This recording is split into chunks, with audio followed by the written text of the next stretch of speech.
చాలా మంది బాగుందంటున్నారు. And same time చాలా మంది బాలేదని కూడా అనే పరిస్థితి కనిపిస్తుంది ట్రైలర్ కి. అయితే మెయిన్ రీజన్ ఎందువల్ల అంటే ఫస్ట్ ఆఫ్ ఆల్ నాకు అర్థమైనంత వరకు అంటే ఫస్ట్ పాయింట్ అనిరుద్ధ్ యొక్క బ్యాక్గ్రౌండ్ మ్యూజిక్ కి జనాలు కనెక్ట్ అవ్వలేకపోయారు. మీరు టీజర్ చూస్తే టీజర్ లో వీళ్ళందరూ వెళ్ళి ఒక పెద్ద బోట్ లో దొంగతనం చేసే ప్రయత్నం చేస్తూ ఉంటారు. ఆ సీన్స్ చాలా ఎక్సలెంట్ గా ఉంటాయి. అక్కడ మ్యూజిక్ కూడా చాలా బాగుంటుంది. ఆ టీజర్ మొత్తం మీరు థియేటర్ లో చూసాను నేను. మామూలుగా ఫోన్ లో చూసిన తర్వాత ఓ రోజు మూవీకి వెళ్తే థియేటర్లో వేసాడు ఆ టీజర్. మంచి ఆ, ఎంత లావిష్ గా అసలు భారీ లెవెల్లో ఉంది. చాలా బాగుంది టీజర్ అది. ఫోన్ లో కూడా నచ్చింది, బట్ థియేటర్ లో చూస్తే ఎక్స్పీరియన్స్ చాలా బాగుంది. అది ఆ కైండ్ ఆఫ్ బ్యాక్గ్రౌండ్ మ్యూజిక్ ఇవ్వడంలో అనిరుద్ధ్ ఫెయిల్ అయ్యాడు. డెఫినెట్లీ ఫెయిల్ అయ్యాడు. ట్రైలర్ వరకు మేబీ మూవీలో సూపర్ గా ఇవ్వచ్చు, మనకు తెలియదు. ఇవ్వాలని కూడా కోరుకుంటాం.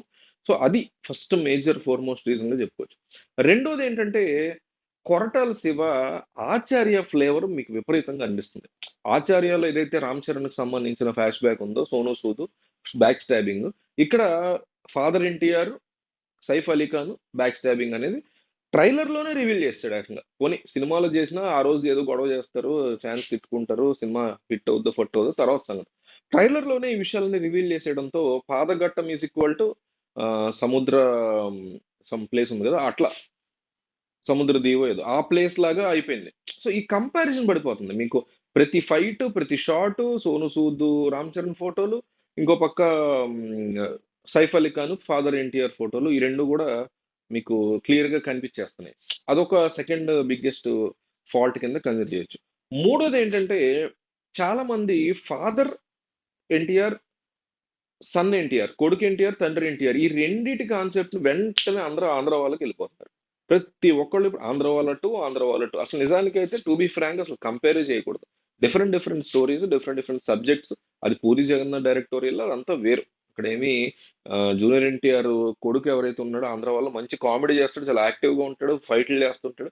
అతనికి ఫాదర్ గురించి flash back, mafia, Mumbai, Delhi ఇవన్నీ తెలుస్తాయి. అది వేరే కదా. ఇది అసలు వేరే కదా. ఇతను ఇందులో చాలా అమాయకంగా భయం భయంగా బతుకుతూ ఉంటాడు. ఆల్రెడీ తన తండ్రి ఎక్కడికో వెళ్ళాడని ఇవన్నీ కూడా తెలుసు. అందులో అసలు ఫాదర్ ఎవరో కూడా తెలియదు. అట్లాగా కంపేర్ చేయకూడదు. కానీ చాలా మంది కంపేర్ చేసేయటం వల్ల ఊహించని విధంగా మూవీకి దెబ్బ కడుతుంది. నాలుగోది ఏంటంటే నాకేమనిపించిందంటే నాలుగోది మేజర్ గా ఆర్టిఫిషియల్ ఫ్లేవర్ కనిపిస్తోంది.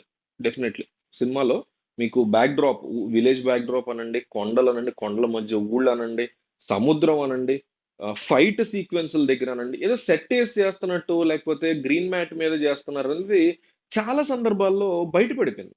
ఈ బయట పడిపోవడం అనే దాన్ని జనాలు యాక్సెప్ట్ చేయలేనటువంటి సిచ్యువేషన్ మనకు కనిపిస్తుంది. ఆ న్యాచురల్ ఫ్లేవర్ లేకుండా ఆర్టిఫిషియల్ ఫ్లేవర్ తోనే సినిమా మొత్తం టీజర్ అంతా వెళ్ళిపోయింది, ట్రైలర్ వెళ్ళిపోయింది.